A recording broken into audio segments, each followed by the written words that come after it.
Good morning, ladies and gentlemen.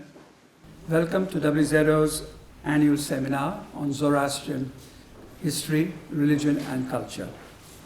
Our three speakers are Mobedyar Mahshad Khosraviani, who hails from Toronto in Canada, Dr. Leon Goldman, who is presently a postdoctoral research fellow at SOAS, and from USA, Kjersti Schroff, who is an attorney. Today, their cumulative wisdom and research will add to our knowledge, we hope. I will leave it to each session chairman to introduce the speakers again, but before I start, I would like to welcome Mahshad to commence this event by reciting the Zarathushti and Beresad prayers. Thank you. Mahshad, thank you very much.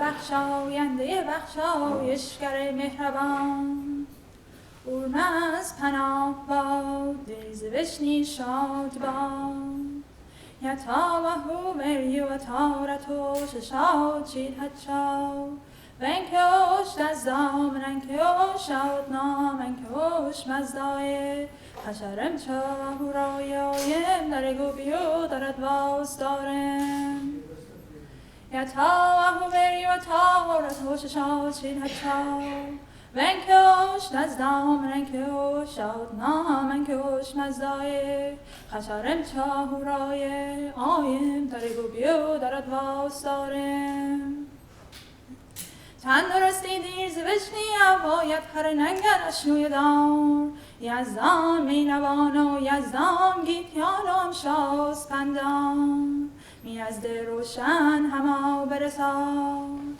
این دودمان شاد باد آفرین باد همه اندر کسان را زرتشت دین شاد باد ایدون باد خواهان باد اون مزد خدا را همه انجمن را دین زرتشتی را همه بهدینان را تندرستی نیکنامی تندرستی زندگانی تندرستی فراخ روزی تندرستی شادی و رامشنی تندرستی همه باشندگان زندگانی دراز باد دیر بدار شاد بدار تندرست بدار ایدون بدار بر سر ارزانیان بدار سالهای بسیار روزهای بیشمار جاوید و پاینده بدار 100,000 هزار آفرین باد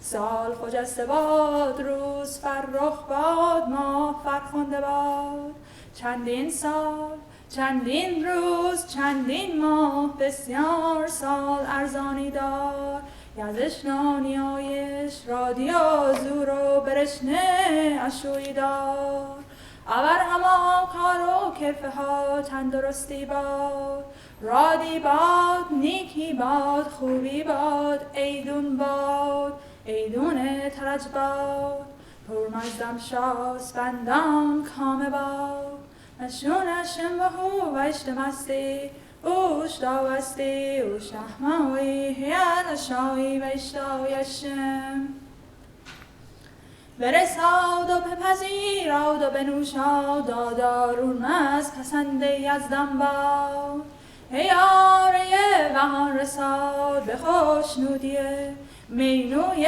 دادارون مزرایومند و خرومند به خوشنودیه مینوی اورمز ابوگای سری ویس بیشم به خوشنودیه مینوی وحمن و ماه و گوش و رام به خوشنودی مینوی اردی بلشت بلند و آدر و سروش و برحرام به خوشنودی مینوی شهریور و خور و مهر آسمان و انارام انقل روشنگاه خدا به خوشنودی مینوی سپندار از آبان و دین و اردمان رسپند به خوشنودی مینوی خرداد تشتر و باد و فروردین به خوشنودی مینوی امرداد رشنشداد و زامیاد به خوشنودی مینوی هاون و رپیتمن و زیرن و ایوی سراترم و شنگاه باد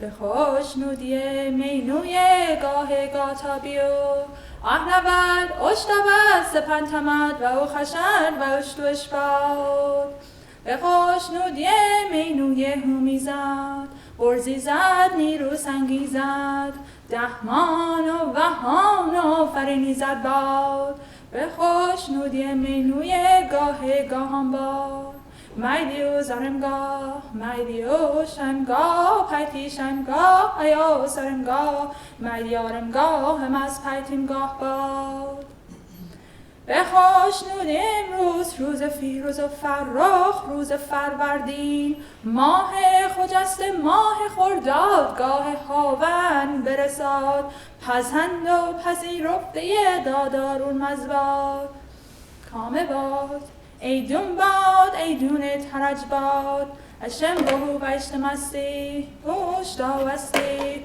بوشت احمایی هیت مشتایی وشتایی اشم. Right. I would like to invite Mahshad once again and Jimmy Marden to take the stage and start the first session. Yes?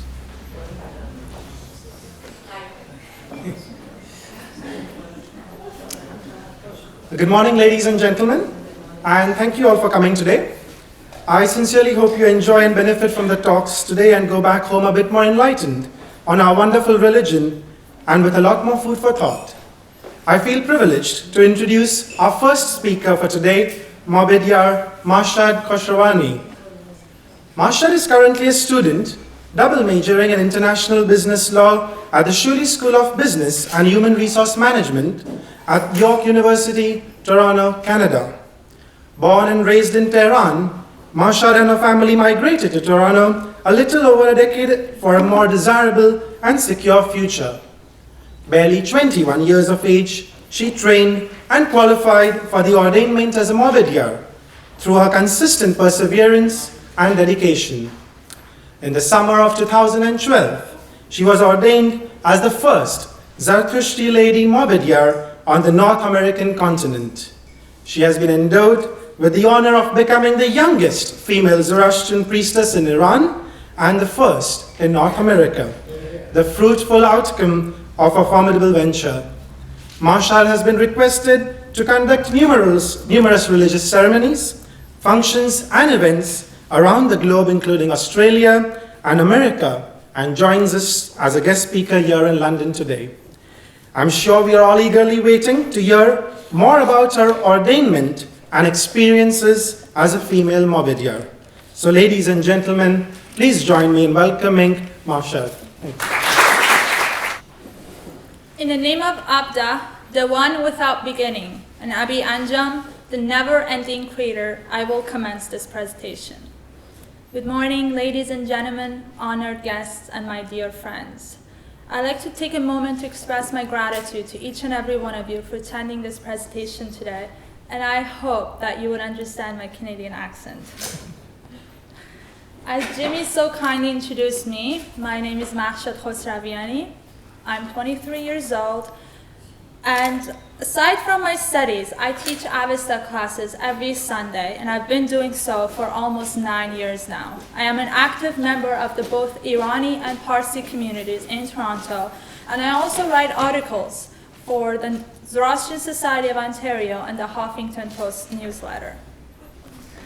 So, my journey as the first female Zoroastrian priestess in North America and the youngest in Iran began at a very young age. Being the only girl growing up in an Orthodox Zoroastrian Persian family had its fair share of perks, but definitely wasn't short of hindrance. I always felt that I was at a disadvantage when engrossed in religious and cultural activities and other masculine diversions. and the impediment sensation was a constant trouble, even through my juvenile years.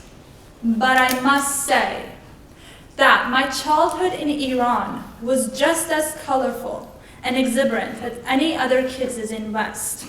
My infancy was nothing short of love, luxury, and tranquility, with necessary discipline, of course, when needed. The individuals who have never been to Iran and have only pursued what the media has offered must be mindful that there is so much more to the country and its people than what the press projects. Sure, the country has its flaws and predicaments, but that is injustice to its citizens. Our identities, beliefs, and self-confidence are shaped by the upbringing and the environment that is created throughout our childhood. I recall numerous times where I had been cut short of an opportunity or impeded from activities due to my gender. Girls are to play with dolls and boys with balls.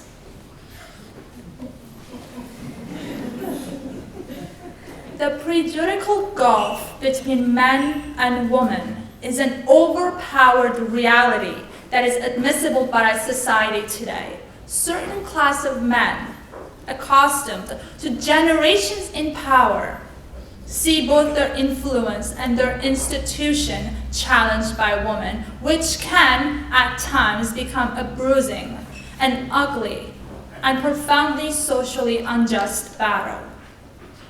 The way I see it, life is a game without a replay option. We start and end each day with hopes and dreams of a better tomorrow, the tomorrow that is yet to come for many.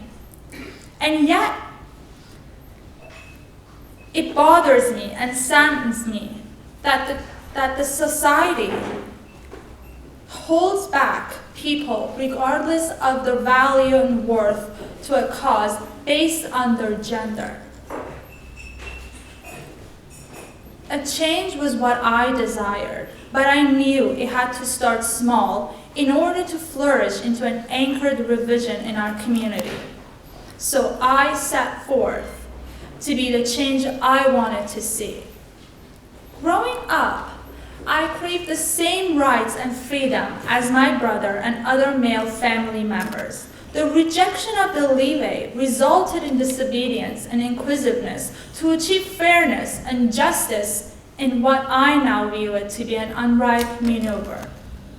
As Christopher Reeve once said, a hero is an ordinary person who finds the strength to preserve and endure in spite of overwhelming obstacles. At the time, I viewed my womanhood as an obstacle in life and strived for equality and liberty to be the person I desired to be, or better say, my own hero. But I do admit that my mindset and attitude has matured to love and accept my feminine side without dwelling on my past experiences. I have realized that validation from others is a costly deed despite one's sexual category, for we are all already valuable in our own unique ways. Acceptance, respect, and credence are the ingredients to a serene and respectful fellowship allying both genders.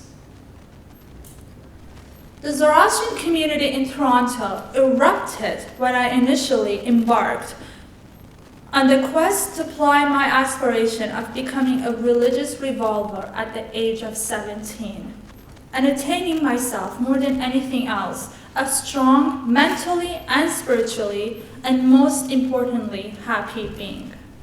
Because their notion of a priestly figure had always been of a man, and so a woman doing the same was a groundless deed.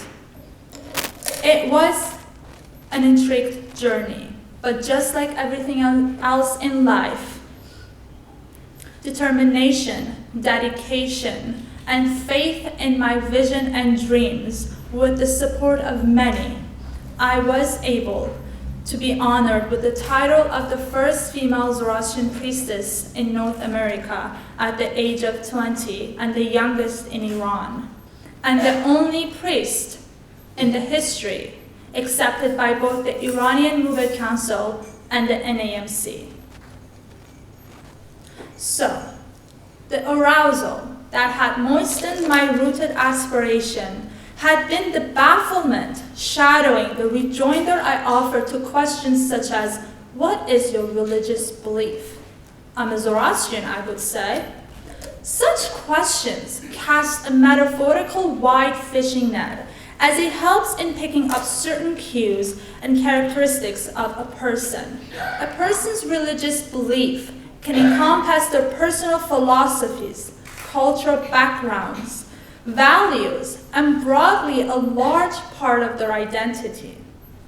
Yet, in my case, a look of confusion is all I obtain.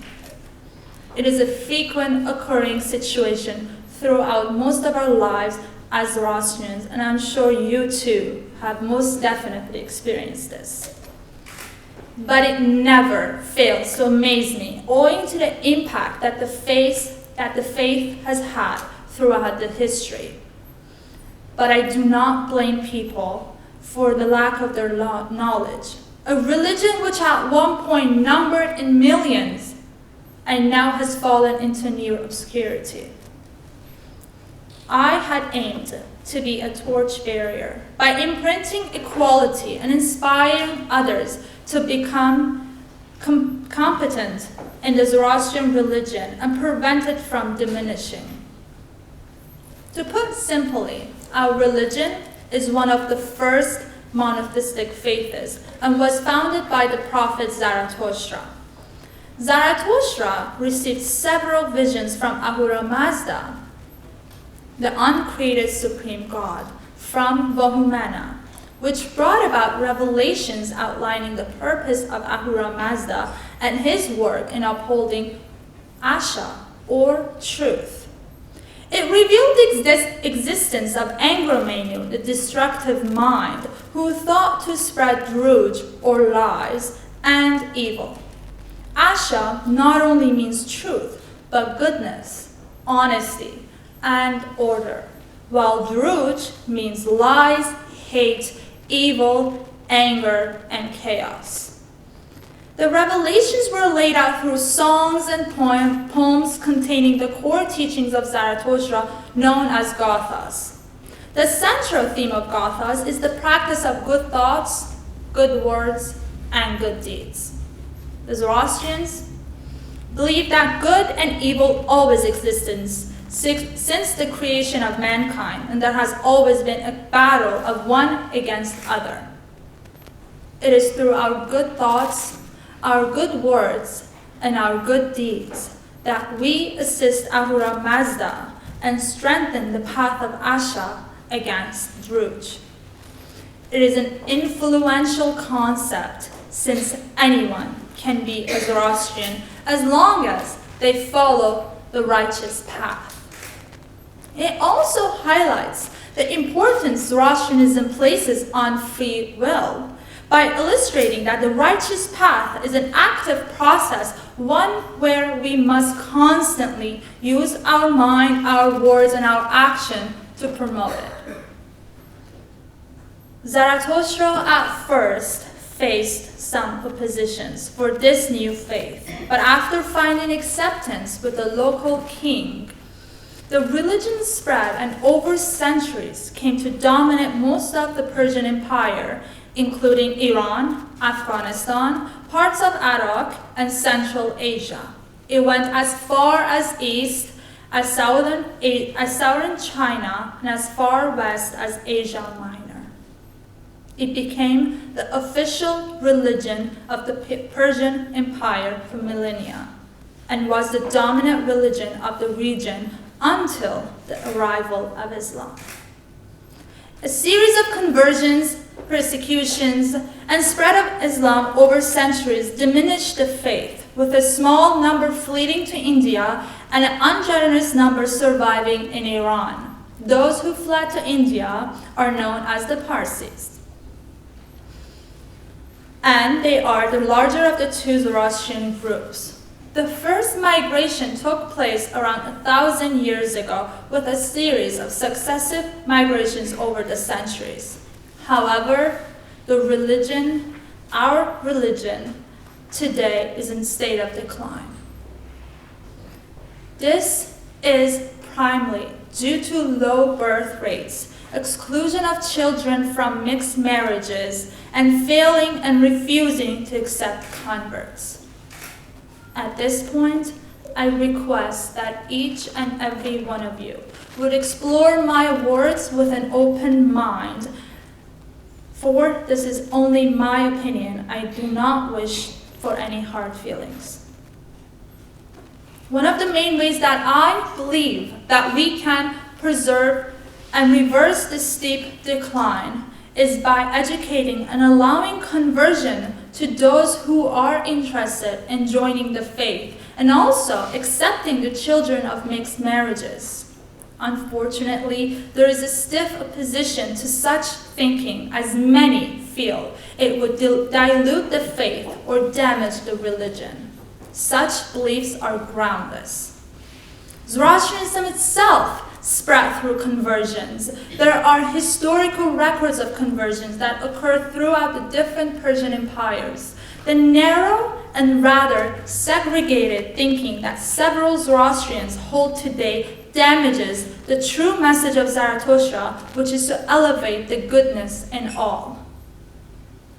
Such message cannot be justified and is based around themes and ideas that are not part of the Zoroastrian Gothic message. It has been incredibly detrimental to the faith since it does not adapt, and it will result in an eventual religious extinction unless ideas radically change and adapt to the 21st century.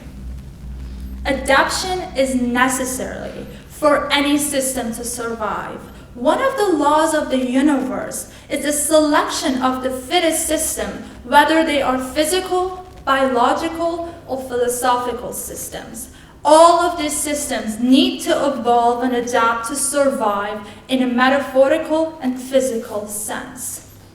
The most successful of species are the most adaptable to their environment, and using this adaptability, they produce their genes with the most efficiency. They are seen as being genetically fit.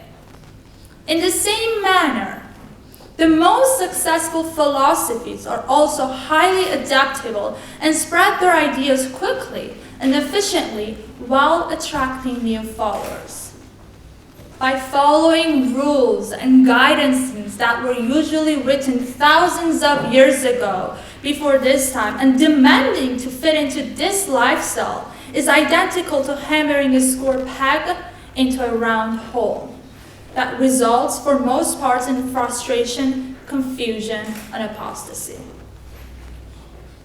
If your house was on fire and the firemen came with their truck, that marvelous equipment with the big long hoses with all the water surging through, and put the water in your house to extinguish the fire, you'd say, indeed, that was an appropriate behavior. But if on a day that there is no fire, those same firemen with their truck and hoses entered your house, spraying water everywhere, you'd say that was not appropriate. And so it is with the laws that we are passing one from another. Most of them are not appropriate to that which we are now living. If we had not intended growth, we would not have been here in this physical life. And if that which was figured out long ago was the ultimate, then we would not have any reasons for our existence today. We are here as an expanding, ever-changing, growth-seeking human beings. By allowing those interested to convert to Zoroastrianism, we are opening a path and introducing an option for those seeking companionship outside the religion. Please, I request that you would be mindful that I have absolutely no intention of promoting such behavior, but I will also not be the one to terminate one's relationship based on such decisions or stop one from joining the faith. I request at this time to please raise your hand if you have ever dated or know of someone who is currently dating a non-Zoroastrian person.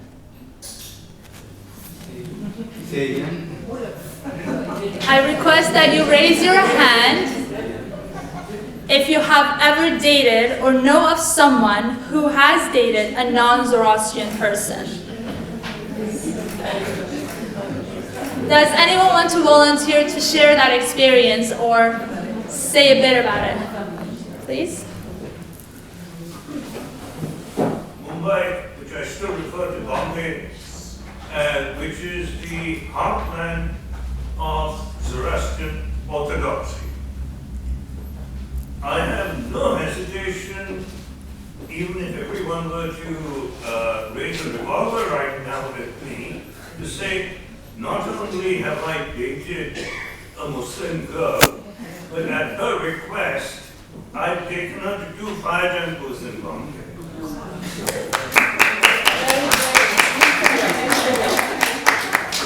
Anyone else would like? In Sorry. one of the fire temples, I don't know if you understand Gujarati. No.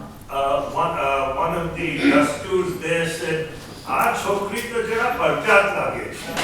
That means this girl appears to be a non-caste lady. So I have certainly done that. And I have taken a small child from an institution whose religion I would not know on my birthday, put a cap on her, and I took her to a fire temple. I won't tell you a date at her, but I... Well, thank God for that. Anyone else would like to share? I will take one more. Yes, go on. My daughter's father is non-Zoroastrian, and I'm very proud of him, and I'm welcome him. Thank you.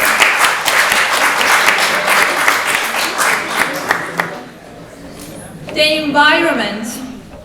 The environment that we are exposed to is a world vast from one our ancestors lived, and yet it is our obligation to alter this route to benefit our religion for the sake of the future generations. I remember vividly, as if it was just this morning, when my brother sat me down to tell me about his Irish girlfriend who he is keen to have a future with. I'm sure I could have had a heart attack right at that moment if he had not worded his proposal properly. I have converted few individuals into the religion and even have conducted a wedding of a non-Zoroastrian to the Zoroastrian member of our community, which ranks the first ever wedding ceremony done by a female priestess in our history. And yet, I had always thought and assumed that it would never happen for my family. But at that moment, when I was faced with such statement, I was left speechless. He had come to me not only as his sister, but as a priestess to seek guidance. I was forced to take a step back, leave my emotions aside, and think logically, as what Zarathustra would have done. Can anyone tell me what would have Zarathustra done if he was the one speaking to my brother that morning? Sorry? He would have welcomed. I think so too, yeah. I think he would have gone up to hug my brother for finding the courage to come forth and given him the same advice that he gave his daughter Purchisa. He would also openly accept and welcome his girlfriend into the faith just like he had when initiating the religion. He would have reminded them both that a union is cemented by unconditional love and a vow of lifelong commitment, leaving no room for lust, infidelity, and wrongfulness. For such activities will not only destroy those involved, but its ripple will affect others too. I believe that Zoroastrianism can find a way to allow willful newcomers into the faith while preserving the original message of Zarathustra. As a Zoroastrian priestess, it is my duty to ensure an enduring future for my religion by preserving the core message while changing the cultural biases that impair Zoroastrianism. There are too few natural births to sustain any sort of viable population growth, and it would sadden me deeply to see it fall into records of religious history. A radical refurbished of social, cultural, and spiritual thinking has to happen. I hope this message can invoke the youth and all you present today to start thinking of such ideas and how we can implement them to ensure not only that we survive, but also prosper. My generation is immersing into a constant battle of self-identity and social acceptance. I have spoken to numerous youth community members who are frustrated to preserve and present the religion and also not be the odd one with a never heard of faith. They are also challenged to be social but not form a union with a non-Zoroastrian individual. Indeed, a challenging task when inserted into a multicultural environment. I have recently signed a contract to produce a documentary based on our religion and a brief showcase of my journey as a Mobedyar. But our main focus is to introduce our faith in a way that it fits with the Western society and highlights its paramount effect on the history of other religions. A chance for us to show everyone who we are and what we stand for. Everything that is believed and is thought to guarantee a profound and meaningful life by all the philosophers, bloggers, scientists, and talk shows are the words that our prophet gifted us in Gathas. And that is why I'm so damn proud to be a Zoroastrian. Like all faiths, the philosophies and tenets of Zoroastrianism is one that must be questioned and pondered upon. Given that the current intellectual appetite is to move away from religion toward the secularism and atheism, one may ask, why follow Zoroastrianism? Is it really that different from the myth of old?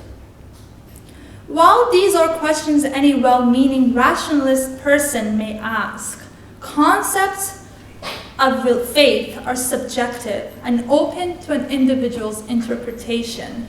Faith is a subjective quality and is in many ways similar to other subjective experiences. With my searching, I came across my own answers as to why I follow Zoroastrianism. It's not because I was born into it, although that has helped, but I have explored and questioned my faith as well as other faiths. And after years of research and reflection, I came up with my own answers as to why I decided to stay a Zoroastrian and take a life of a priestess. To put simply, the word religion transfers to din in Farsi, which originates from the word dainu, that means kharat in Farsi or thoughts in English. Therefore, according to Zarathustra, for one to be considered a religious person, their thoughts should have a positive impact on their words and thereby their deeds. It was said by Zarathustra that one does not need to be a Zoroastrian to be accepted.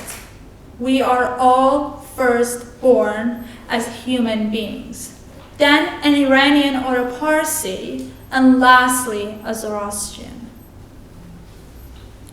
The Zoroastrianism's main message is one of upholding the righteous path of Asha. An atheist can be a Zoroastrian by dedicating his life to truth and goodness. In many ways, people who look for truth and strive to help others are far better people than who may call themselves religious but follow the ways of Ahriman through deceit and lies. The way of Asha, of goodness and order, truth and justice, can be practiced by anyone in any society. It does not necessarily need special inclinations or modes of prayers or rituals or religious figureheads. For every good thoughts, good words, or good deeds we do, we are helping Ahura Mazda and each other to grow and prosper as a society. And we have the choice to do so, since there is no compulsion. This gives us the concept of free will. Within this concept, we can choose to follow righteousness over deceit.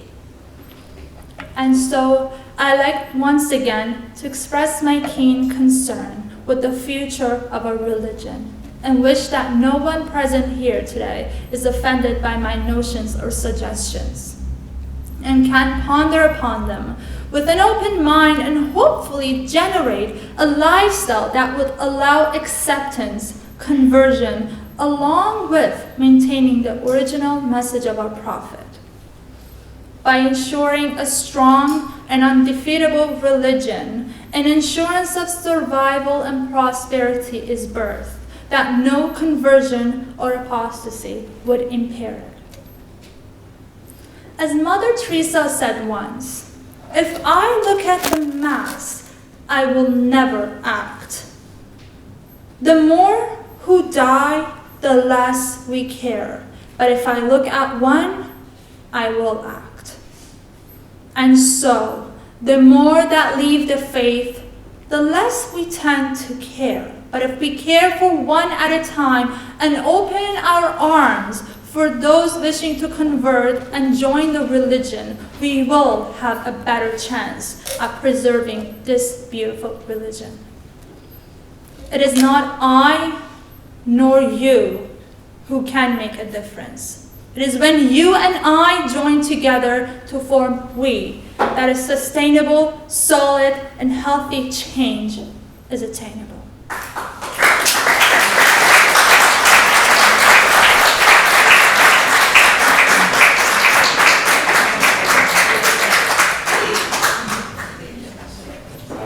That was truly enlightening, especially towards the end with the concept of an atheist and following the religion. I truly, as an individual, was very fascinated with those thoughts, and I think we can now open the floor for some questions. We have some time.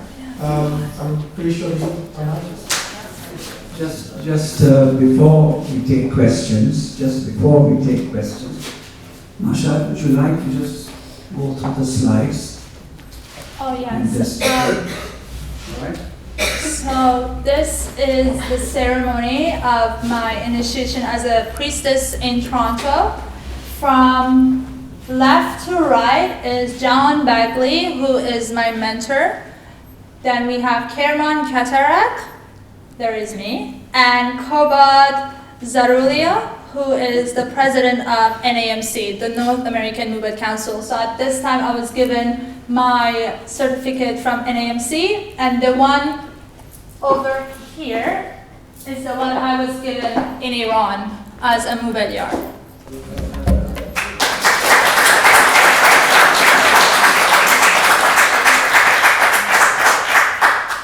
So that is the first Novjot ceremony that I have done, again with Jahan Bagley and Joel Pentaki. They were born into a Zoroastrian family, but the mother was a non-Zoroastrian member who had converted to religion, and so the kids had the Novjot done.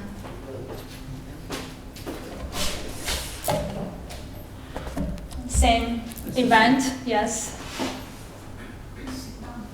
Same event.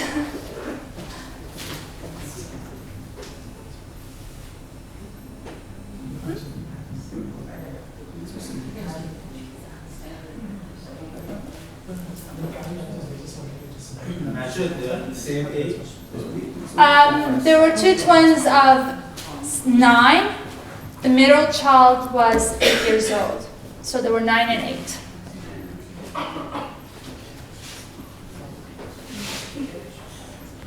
That's it? Yes? I think so. Okay, come and sit. Take questions and answers now. We have a few hands up. Just the one in front. Sean. Well, first of all, I'd like to congratulate you, Mahshad, on a very powerful and very moving talk. I thought it was a brilliant presentation. Thank you. That's that. And what I just thought I'd share with you is that 25 years ago, your mentor, Jahan Bagli, invited me to give a talk in Philadelphia. And my subject was female priests. Because I had myself wanted to become a priest coming from a priestly family. And the North American Iranian Priests Council that existed then was very encouraging of me, and I was told of 2 texts that contained references to female priests, the Nirangistan and the Herberestan. But when I gave my talk in Philadelphia and I presented the evidence, I was more or less booed off stage because the mainly Parsi orthodoxy of Philadelphia did not want to know about it. So I wondered, and you mentioned that you also had some difficulty when you first put this idea forward. Do you feel that, but of course in Iran it's accepted because we have 7 other female Mobedyars there. Do you feel that the climate has changed significantly now that it's been done and you are there, they can't get rid of you now? and just going on one more point, you mentioned about the fact that we need to radically adapt ourselves now to the new age because our religion is a dynamic one and if it's going to survive, it's got to be dynamic. But in fact, you did passingly mention that in our Gathas, which is the fundamental text, it says very clearly this message is to be spread for everybody to listen to with their own enlightened mind and their open ears. So we don't have to change anything really, it's there. And it's very important that Zoroastrians who call themselves Zoroastrians actually bother to read the Gathas before they hold forth and give opinions that are contrary to the Gathas. And that's the sadness, that people who call themselves Orthodox are not really familiar with the actual text. So that's where the message needs to go. But that's enough from me.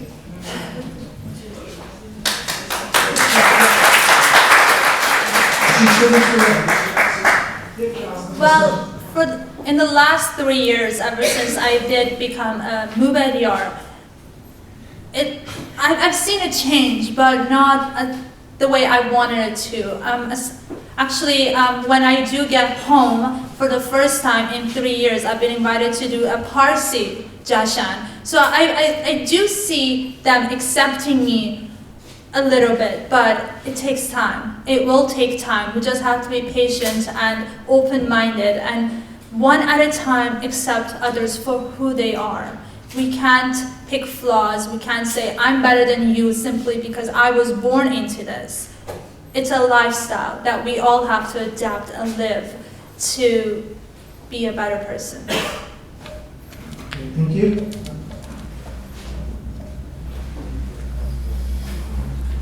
I'd like to ask you whether you have in fact initiated not one but 2 things. The first one is of course that ladies can become priests.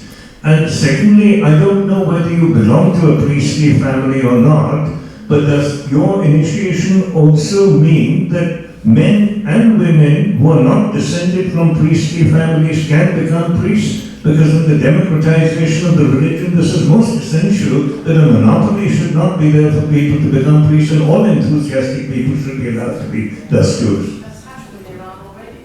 So, part A, I'm not from a priestly family. I was not born into the blood, as everyone tends to say. And 2, back in the time, whatever your father used to do, it would be passed on to the next generation. So if my father was a doctor, growing up, I would be taught and I would become a doctor or an artist or whatever my father was. So if my father was a priest, my brother or my male cousins, by generation, would follow that. So the blood does not mean anything. It means nothing. Because when Zarathustra initiated the religion, those people were already existing. They accepted the religion, they adapted it, and he welcomed them into the religion with an open mind. So, to become a priest or a priestess or a mubed or a mubedyar, one has to learn the rituals. One has to go through the training to know what to do and what to say or what prayers to perform. That's what makes one a mubedyar. It's that dedication that one has to the religion. So if I was not born into the into the priestly family, that should not have stopped me from becoming a mubedyar. And yes, I am pursuing to become a mubed, hopefully in the near future.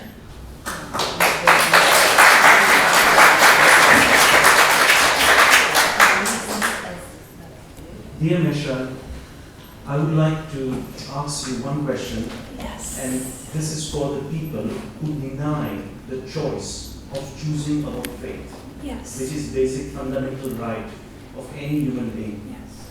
I would like you to be candid about it and not soft, because you are in fact addressing their ignorance, what we call the hidden.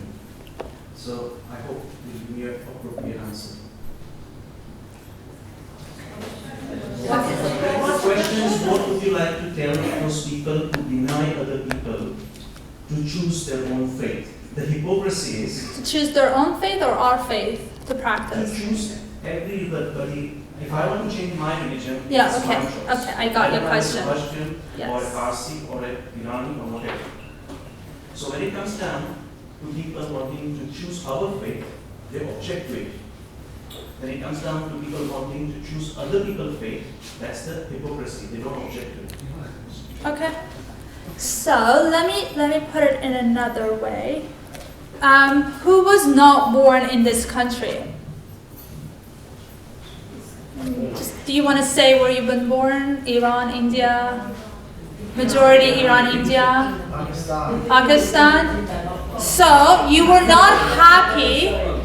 You were not happy, satisfied, or for whatever reason, you just like UK, I guess.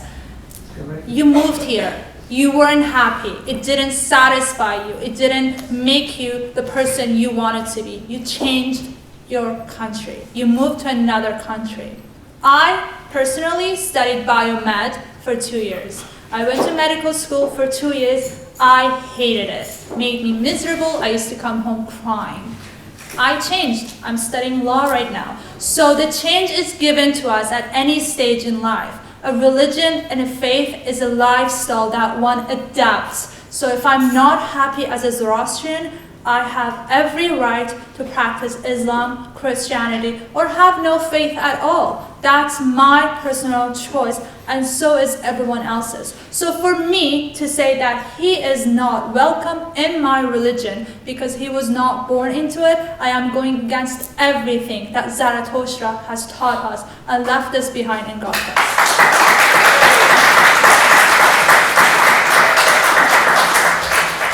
Thank you, Adisa.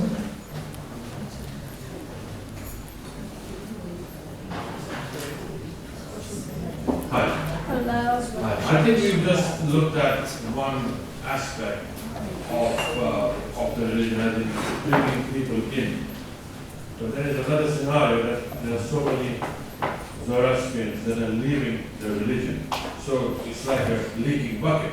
Of course. So maybe stopping that first and then try to top it up. Otherwise, Well, then I did mention that it has to be adapted and presented in a way that it fits into this lifestyle. I know of many, I'm not going to say anything about UK, but of many in Toronto who simply do not understand the religion, who do not understand the words in this book or Gotha, because it's different. It was written for a different time. So for us changing that and making it understandable to the youth in this lifestyle is what we can do to stop that leak. And also accepting their choices. So if my brother, for example, decides to marry this girl, but if my parents don't welcome her and make her feel excluded, he obviously will leave the religion. He will follow her. But that opens a whole different scenario, because we saw there were so many ladies in the room who said that, they have dated or are currently dating non-Zoroastrian people. Now, if that progresses and they get married, it's almost certain that they will be leaving the Zoroastrian religion and probably becoming Catholic.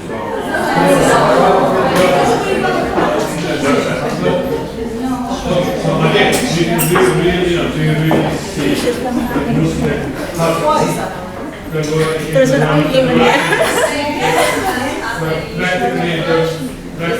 What you're saying, he can have any influence on others. But my wife is Catholic. She respects the religion, but ultimately she will stay Catholic. Yes, but your wife might choose that, but I don't think the younger generation didn't want to get anybody's religion or idea. I would have certainly let anybody. What I'm going to say is that people feel very strongly about their own religion. So for me, if that's my wife, or even for her to choose to become a Zoroastrian instead of a Catholic, then it has to be a very big choice that person has to make. And that's all. I'm just thinking, how is all of this going to happen? It's a broad brush statement to make that yes, put people into the religion and may happen. But how is it practically going to happen is my question. Can I just say something? I've got so many Baha'i friends, and I know the women marry other religions, but hence they don't convert. They actually, their husbands convert. I think it's just because they've got a very strong community, and they kind of strongly believe in what they believe. We don't have that, unfortunately. We're so scattered. We don't have anything to teach our youth. Whenever I go and see Zoroastrian, there are just like a few number of youth and the young people coming. That's not good. And that causes when they marry other people, they just forget about their own roots and religion.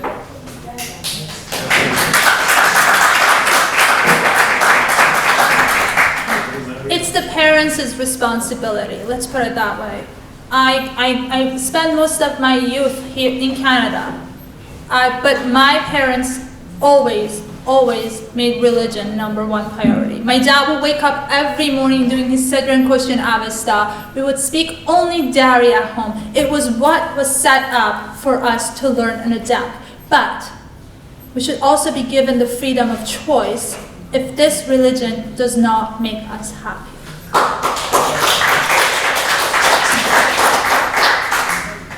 We all talk about change, but I think the change has not happened because of the fundamentally we don't know enough about the religion. I think that is the starting point. Well, that is each person's responsibility to learn and understand. Yes. But when you think about it, I mean, how many people attend religious lectures or want to know more about religion? It's not their first priority. Exactly. And I think till that happens, till people actually want to know what is written in the Gathas before making their mind up and not kind of going by what has been said from one generation to another. Nothing will change, definitely. How do you propose that change will come? It has to come within each of us. No one can force that. But it's priorities that we all have to set. It has got to come from that knowledge of what is there in the Gathas. Of course. And how do you propose that is done within the religion or that is done within the community? To be honest, I'm still trying to figure out. I've been teaching Avesta classes for almost 9 years now, and each year I notice it's less and less and less and less kids attending. Why? Because it's not their priority. They much rather go to the park or sleep in or attend soccer or play piano on their Sunday morning rather than dedicating an hour or two to Avesta classes. Again, it's within the family. Nothing more, it's within the family. That's all I can say. I think Mahshad did iterate the fact that Zoroastrianism is actually a way of life. So I think this talk about priorities is when your life actually overlaps the religion and the religion overlaps your thing. It's not exactly choosing a priority as in, oh, religion is something different that I have to follow today and then tomorrow I can go back to soccer or piano. When you use Zoroastrianism in your soccer and piano, I think that's when, that's how the religion should be handed down to you as a way of life and as a way to become a better human being rather than the priority.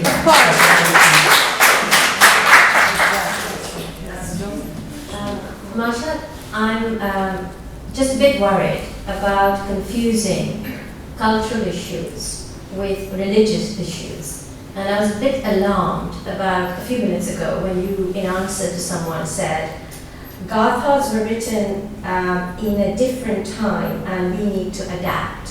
And I think that's a very rash statement because the Gathas don't need to adapt.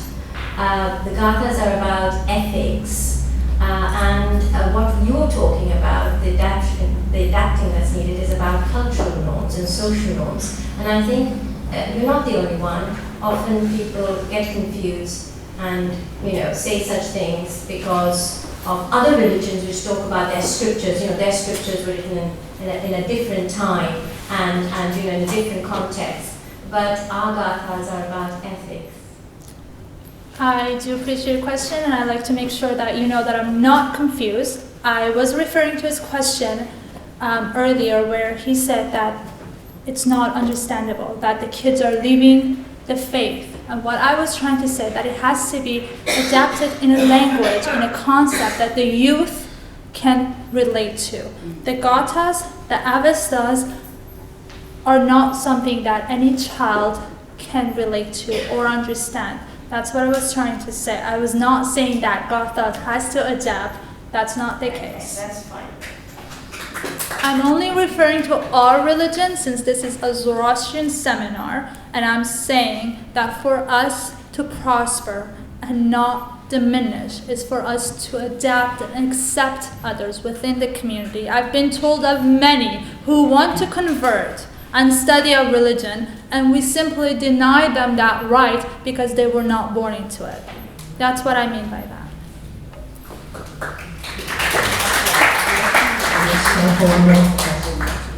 I think that as a parent, I've had a difficulty of, and a married out parent, a woman who married a non-Zoroastrian. I've had a difficulty, I think many people here share the same problem of how do we raise our children in the 21st century in this country with all the secularism that's around, and the great tendency towards being humanist, where we say we don't need religion, we have ethics, we can have a morality without having to have a religion.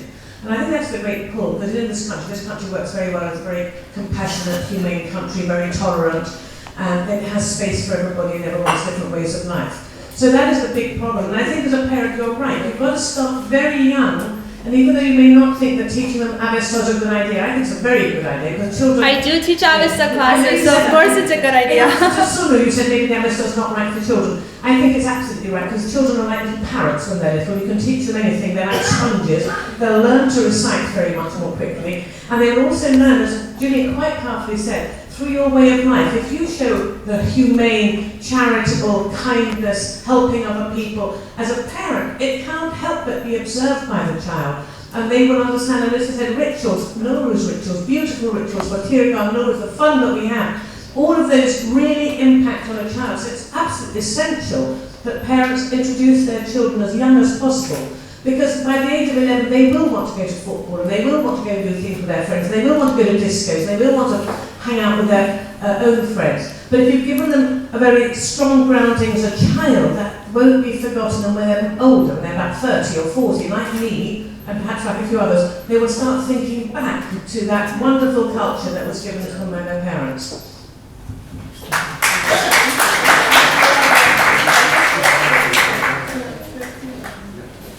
Can I just cut in pieces on this? Shaheen, what makes you think that Zarathustra was not a humanist? No, I don't say he wasn't. Yes. I didn't say he wasn't. He always yes. is. Yes, always is. I'm happy to endorse that. That's fine. Thank you. I have two questions. The first is maybe a bit ignorant, but if it's in my mind, I'm sure there's at least a couple of other people. I'm sure there's at least a couple of other people in this audience with the this first question. First, if you could just clarify for us the difference between the term Mobed and Mobedyar, and if you know. Do you want me to do that first before you proceed to? No, let me just ask the second question. The second question is, could you just share with us a bit about your experience, your actual experiences being trained as a priest, and I just say the word priest because it seems to be gender neutral. I'm curious and interested in that, and I'm curious and interested in, for those of us who don't know anything about priest training, how, in your understanding, your training, may have been similar or different to, say, a young man of Zoroastrian young man of Iranian descent. I think a lot of us would be interested in your actual journey and experience in actually becoming what you are now. Okay, well, part A of your question, a mubed is a priest. That's what it translates to. A Mobedyar is, the word yar means a helper, assistant. So a Mobedyar is an assistant to a priest or a mubed. So what we do, we assist them throughout rituals and jashans and whatever occasion it may be. But I am at this moment pursuing to become a full mubed. And in terms of my training, I cannot comment on any of the male mubeds or mubedyars in Iran or India, but I know that the Parsi mubeds or mubedyars have done all their training in India only, which I would never be allowed to. So I started when I was 17 years old, and I was mentored by, they took the photo down, by Jahan Bagli majority of the time. And that took us 3 years because obviously the community was not supportive, so we had to do it secretly. We would meet up at Darbemer on Sunday afternoons when no one would really attend. And we did that for 3 years. I would attend jashans and gahanbar, sit right at the back and take notes at what they were doing in front because no one was gonna teach me that. So before doing my NAMC test, I had done all my training in 3 years with Jahan, so that had been done. I went to Iran for 3 weeks because of school and university. I was only given a limited time off school. And I spent 3 weeks, day and night with Mubed Firuzgari. The majority of the times there were others who helped along. They taught me the rituals, the practices, how to perform the jashan, a death ceremony, a wedding, how to pronounce the proper words in Avesta or Gatha. They taught me how to read Din Dabira, which is the written scripture of our religion. And then they tested me for 5 days. So it was either, if I had not passed a single one of those tests, I would have to repeat everything. So luckily I was able to pass them all. So that was done. I came back to Canada with that certificate and I was able to be tested through NAMC. And once that was done, here I am.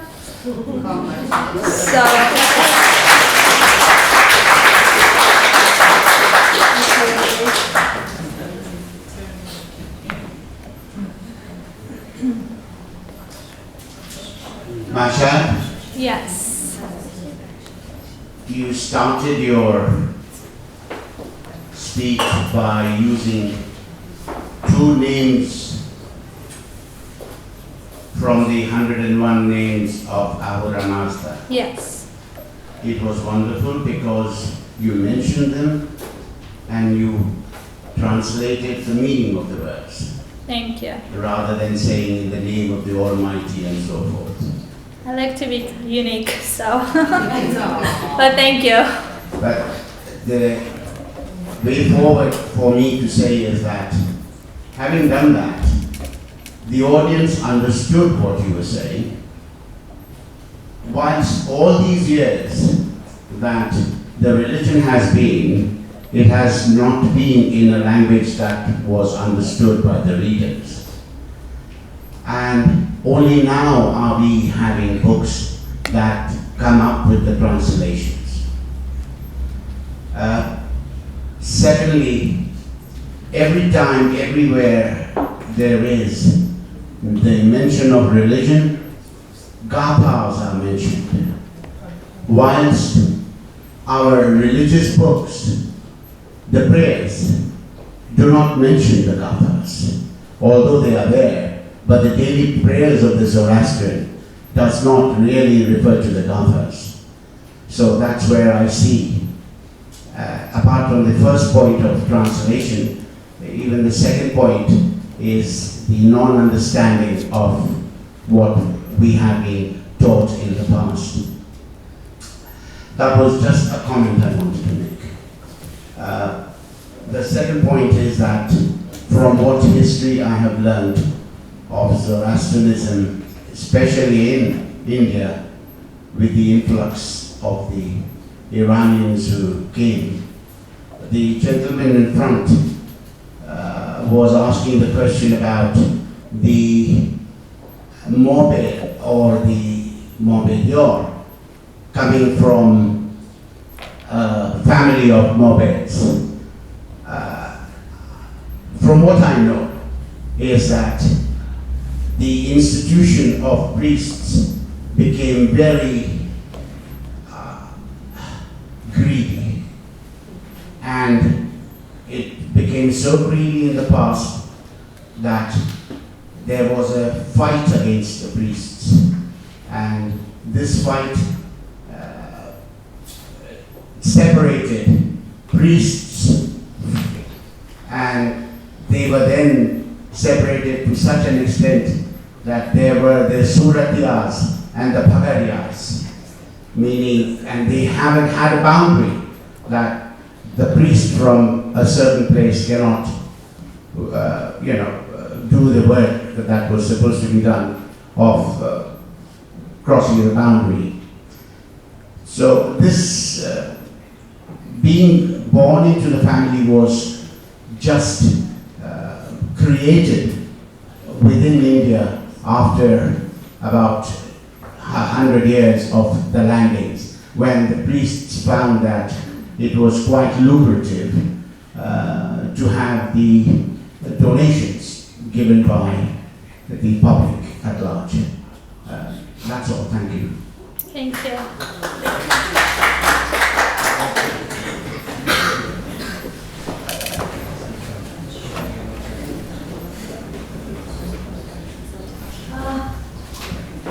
Are you aware, and do you know that the vast majority of Parsis in the past have expressed their opinions and said that any person who marries outside the religion have displeased our mazhab, displeased God, and have committed a sin, and therefore their lives will not be bountiful or beautiful or good.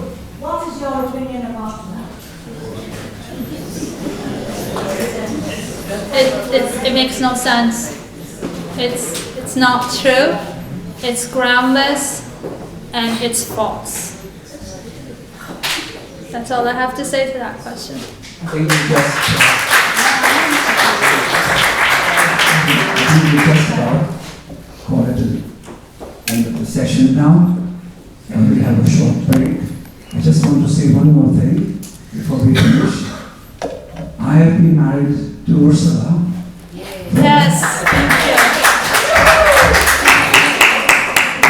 50 years. 50 years.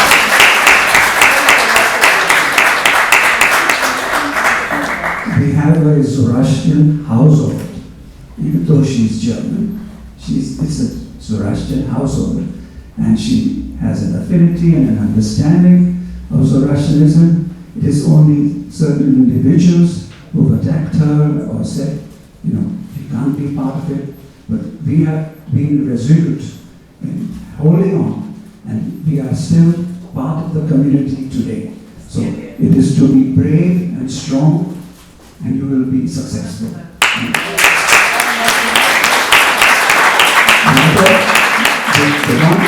The one important thing, you drive away the non-Zoroastrian spouse, and you drive away the children. Always. And this is very important. But we must persevere. The next generations that are coming, we should include them at an early age and not drive them out. Thank you. Thank you very much.